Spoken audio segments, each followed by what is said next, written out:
అంటే ఇప్పుడు జనరల్‌గా ఈ పెద్ద పెద్ద విమానాలు తయారు చేసే సంస్థలన్నిటికి ఇంజిన్‌లు కూడా వాళ్ళే తయారు చేసుకుంటారా? లేదంటే ఇంజిన్‌లు సెపరేట్‌గా తయారు చేసి తీసుకొచ్చి దీంట్లో ఇన్‌బిల్డ్ చేస్తారా? వాళ్ళని ఉంటుంది నువ్వు వాళ్ళని వదిలిపెట్టేటట్లేవు. సరే ఇది ప్రజలకు కూడా తెలుస్తుంది కదా. యెస్ గురూజీ. ఇప్పుడు బోయింగ్ 747 ఉందనుకో, ఆ ఇంజిన్స్ అనేవి వాళ్ళు తయారు చేయరు. ఓకే. అది రోల్స్ రాయిస్ వాళ్ళన్నా తయారు చేస్తారు. బ్రిటన్కి సంబంధించిన రోల్స్ రాయిస్ వాళ్ళన్నా తయారు చేస్తారు ఆ జెట్ ఇంజిన్స్. లేకపోతే జనరల్ ఎలక్ట్రిక్ వాళ్ళన్నా తయారు చేస్తారు. ఓకే. విట్ అండ్ ప్యాట్ని వాళ్ళు తయారు చేస్తారు. వాళ్ళు ఆ ఇంజిన్లు తయారు చేస్తారు, అదొక సంస్థ. ఇప్పుడు ఎయిర్ బస్ లో కూడాను రోల్స్ రాయిస్ కానీ జీఈ కానీ వాడతారు. వాళ్ళ ఓన్ ఇంజిన్స్ కూడా ఉన్నాయి. ఓకే. కానీ నేను విమానాలు కొనుక్కునేటప్పుడు ఏం చేస్తానంటే నాకు జీఈకి సంబంధించిన ఈ 1100 సిరీస్ ఇంజిన్ ఇవ్వండి అని అడుగుతాను నేను. వాళ్ళు దాన్ని ఫిట్ చేసి ఇస్తారు. ఓకే. ప్రధానంగా ఇంజిన్లు తయారు చేసేది వీళ్ళే, కానీ రష్యా వాళ్ళతో కాదు. రష్యా వాళ్ళకి they have their own engines. వాళ్ళ ఇంజిన్స్ వేరే. ఓకే. వాళ్ళకి సంబంధం లేదు. మళ్ళీ వాళ్ళకి సంబంధం లేదు. వాళ్ళ టెక్నాలజీ, వాళ్ళ ఇంజిన్స్ సంవత్సరం ఇది ఆల్ టుగెదర్ డిఫరెంట్ కాదు. ఈ యుద్ధ విమానాలు తయారు చేసే వాళ్ళు ఎవరు ఈ ప్యాసింజర్ విమానాలు తయారు చేయరు. ఓకే. ఇప్పుడు మనకి అది ఎయిర్ బస్ ఉందనుకో, ఎయిర్ బస్ అనేటువంటిది ఎయిర్ బస్ ఇండస్ట్రీస్ వాళ్ళు తయారు చేస్తారు. వాళ్ళు యుద్ధ విమానాలు తయారు చేయరు. ఓకే. అదే ఫ్రాన్స్ కి సంబంధించిన వాళ్ళు రాఫెల్ యుద్ధ విమానాలు తయారు చేస్తారు. సో అవి చేసేవాళ్ళు ఇవి చేయరు, ఇవి చేసేవాళ్ళు అవి చేయరు. ఓకే.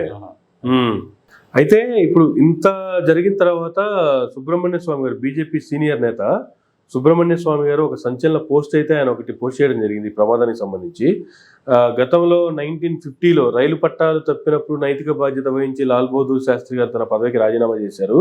ఈ రోజు ఎయిర్ ఇండియా విమానం ప్రమాదానికి నైతిక బాధ్యత వహిస్తూ ప్రధాని మోదీ గారు, హోం మంత్రి అమిత్ షా గారు, పౌర విమానయాన శాఖ మంత్రి రామ్మోహన్ నాయుడు గారు రాజీనామా చేయాలి, విమాన ప్రమాద ఘటనపై నిష్పాక్షికంగా దర్యాప్తు జరపాలి అనేటువంటిది సుబ్రహ్మణ్యం గారి పోస్ట్ తాలూకా ఆయన పెట్టిన పోస్ట్. నువ్వు అన్ని విషయాలు తెలిసి అడుగుతున్నావా లేదా నా ఉద్దేశం ఏంటంటే తెలుసుకోవడానికి అడుగుతున్నావా? ఆయన పోస్ట్ పెట్టారు సార్. సుబ్రహ్మణ్య స్వామి గారు ఇలాంటి పోస్టులన్నీ ప్రధానికి ఇమ్మీడియట్గా రిలాక్టే పెడతాడు. తిరుపతిలో జరిగిన లడ్డు వ్యవహారాన్ని కూడా ఇమ్మీడియట్గా కేసు కూడా ఫైల్ చేశాడు కదా. ఏ కాలంలో ఉన్నావు నువ్వు?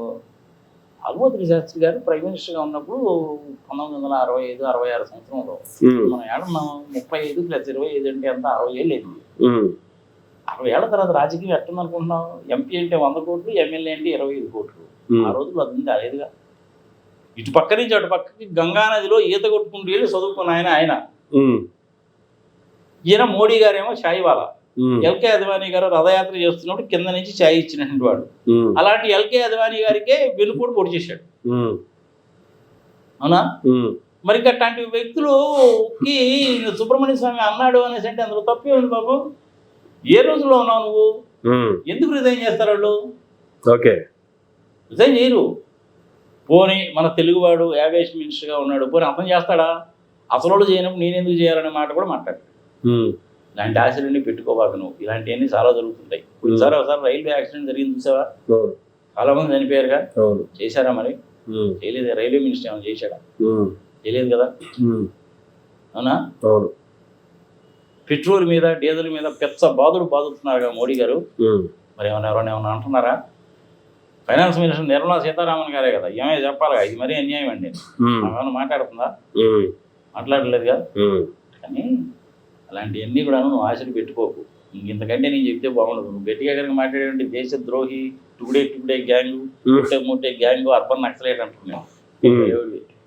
అలాంటి ఆశలు నేను పెట్టుకోబాక. ఆ రోజుల్లో పాలిటిక్స్, ఈ రోజుల్లో పాలిటిక్స్ తేడా. ఆ రోజుల్లో పొలిటీషియన్స్ అనేవాళ్ళు దేశ స్వతంత్ర ఉద్యమంలో పాల్గొన్న వాళ్ళు, దెబ్బలు తిన్నవాళ్ళు, వీటి మీద ముద్రలు వేయించుకునే వాళ్ళు, వాళ్ళకు ఉన్న ఆస్తిపాస్తులు అన్నింటినీ కూడాను దానికోసం ఇచ్చినటువంటి వాళ్ళు. వీళ్ళు అదానీని, అంబానీని పైకి లేపి డబ్బులు సంపాదించేవాళ్ళైతే ఎలక్షన్ బాండ్ పేరు మీద డబ్బులు తీసుకుంటారు కదా వీళ్ళు. మరి కంపేర్ చేయబాకు. ఆ రోజులకి ఈ రోజులకి మర్చిపో. గెలవము అని చెప్పి అనుకుంటే ఈవీఎం కూడా మేనేజ్ చేస్తారు. ప్రోగ్రామ్ రాయడం పెద్ద కష్టమా? 2 లైన్ల ప్రోగ్రామ్ రాయొచ్చు, ఈజీ. ఏముందండి, కష్టమైన పని కాదు.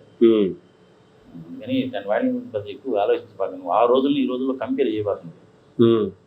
అలాగే సో దీనికి ఎండ్ ఉండదా అంటే ప్రతి దానికి కూడాను ఒక తుది అంటూ ఉంటుంది. గ్రాఫ్ అలా పెరిగి తర్వాత మళ్ళీ ఎలా పడిపోతుంది. ఓకే. ఇలాంటి నీచ నికృష్ట దరిద్ర దిక్కుమాలిన మాదర్ చేతి పనులు చేసే వాళ్ళకి మనం ఏమీ చేయలేము, కానీ పైన భగవంతుడు ఉన్నారు. ప్రజాస్వామ్యంలో మనం చేయగలం, కానీ అది చేసే అవకాశం కూడా మనకి ఇవ్వకుండా ఈవీఎంలు మేనేజ్ చేస్తే ఇంక నువ్వు నేనేం చేస్తాను.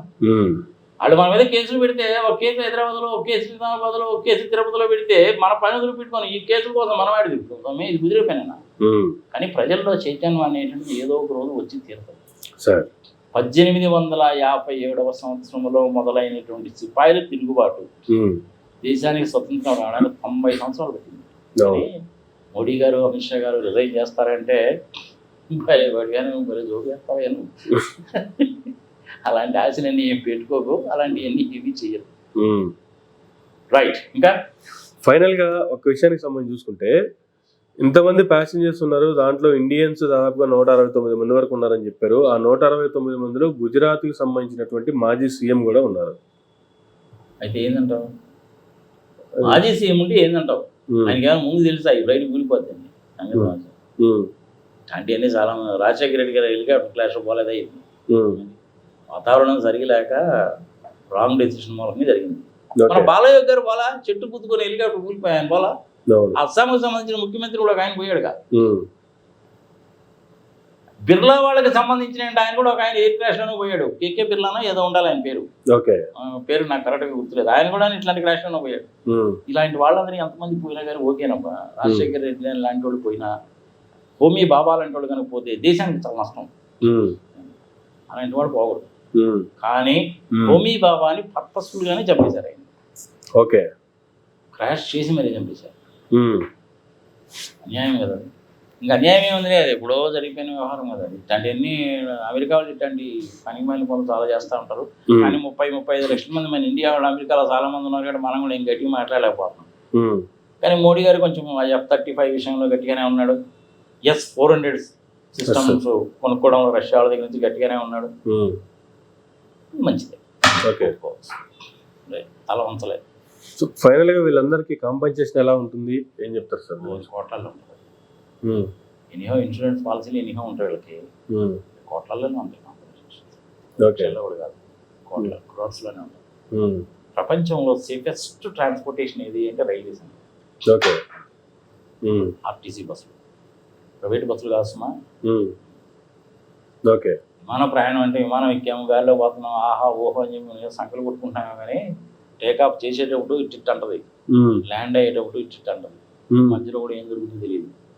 ఇది టేకాఫ్ అయిందిగా, టేకాఫ్ అయిన తర్వాత వితిన్ 20 minutes లో కూలిపోయిందిగా. బ్లాక్ బాక్స్ లో అనాలిసిస్ చేస్తే కానీ రాదు. ఎందుకంటే వాళ్ళు తయారు చేసింది వాళ్ళు బోయింగ్ వాళ్ళు కదా, వాళ్ళు ఇంజనీర్స్ రావాలి, ఫెడరల్ ఏవియేషన్ రావాలి, మన వాళ్ళు కూడా ఉంటారు, టీం ఉంటుంది. ఇదంతా కూడాను ఫైనల్గా బయటికి రావడానికి కనీసం 1 సంవత్సరం పడుతుంది, మనం తేలుతుంది అనమాట కనుకోబడుతుంది. Right Guruji, thank you very much. ఈరోజు జరిగినటువంటి విమాన ప్రమాదానికి సంబంధించి అనేక విషయాలు, గతంలో ఇటువంటి ప్రమాదాలు, నోటబుల్ సిచ్యువేషన్స్ ఎలా ఏవైతే ఉన్నాయో వాటన్నిటికి సంబంధించి కూడా మీకు విశ్లేషణకు సంబంధించి థ్యాంక్ యూ సార్. ఇదండి ఈనాటి ఇంటర్వ్యూ. మరో గంటలో మళ్ళీ కలుసుకుందాం. చూస్తూనే ఉండండి మైరా మీడియా.